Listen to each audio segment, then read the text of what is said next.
आज करवा चौथ पर हम आपके लिए लाए हैं चारों प्रचलित कथाएं।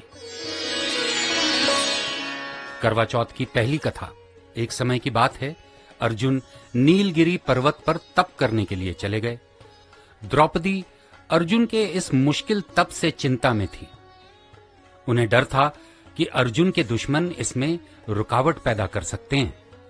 चिंतित द्रौपदी ने श्री कृष्ण जी से पूछा, हे कृष्ण, मुझे आप कोई ऐसा व्रत बताएं जिसे करने से सभी मुश्किलें दूर हो जाएं। ये सुनकर कृष्ण बोले, पार्वती ने भी शंकर से यही सवाल किया था।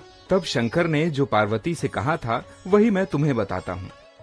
करक चतुर्थी नाम का व्रत करने से सभी तरह की मुश्किलें खत्म हो जाएंगी। पार्वती ने शंकर से आग्रह किया, हे भगवान, ये करक चतुर्थी का व्रत कैसे किया जाता है और क्या पहले भी इस व्रत को किसी ने किया है? शंकर बोले, पार्वती, बहुत समय पहले की बात है।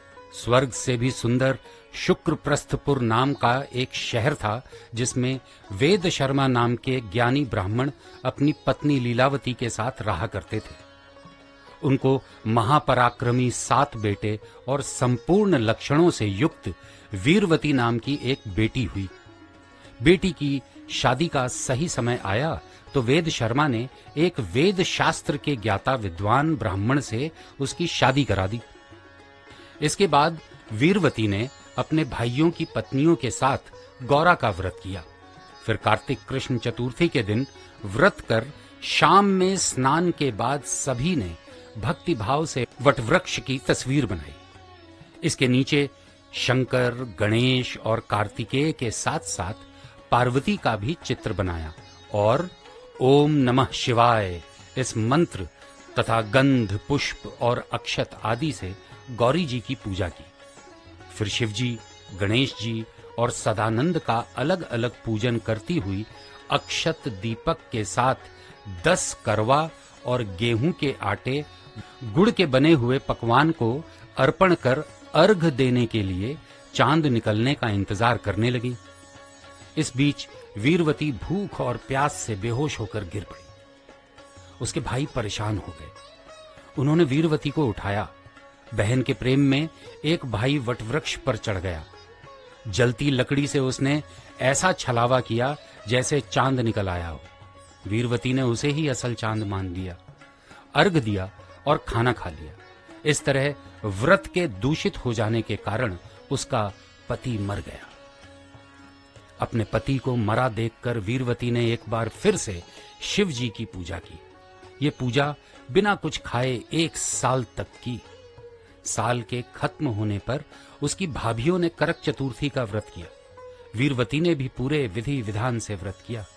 उसी समय देव कन्याओं के साथ इंद्राणी भी करक चतुर्थी का व्रत करने वहां आई। वीरवती ने इंद्राणी को अपनी आप बीती सुनाई। वीरवती ने इंद्राणी से कहा, हे मातेश्वरी, हमारे भाग्य से आप यहाँ आ गई हैं। तुम मेरे पति को जीवित करके मुझ पर कृपा कीजिए। इंद्राणी ने वीरवती को बताया कि किस तरह पिछले साल उसका व्रत दूषित हो गया था। अब तुम अच्छे से इस साल का करक चतुर्थी व्रत करो। मैं तुम्हारे पति को जीवित कर दूंगी। वीरवती ने अच्छे से व्रत किया और इंद्राणी ने प्रसन्न होकर पानी की मदद से वीरवती के पति को जीवित कर दिया। वीरवती के व्रत से ही उसके पति को जीवन मिला, इसलिए तुम भी इस व्रत को विधि विधान से करो। द्रौपदी ने कृष्ण के कहने पर करवा चौथ का व्रत किया। इसके बाद ही महाभारत में कौरवों को हराकर पांडवों ने अपना राज्य हासिल कर लिया।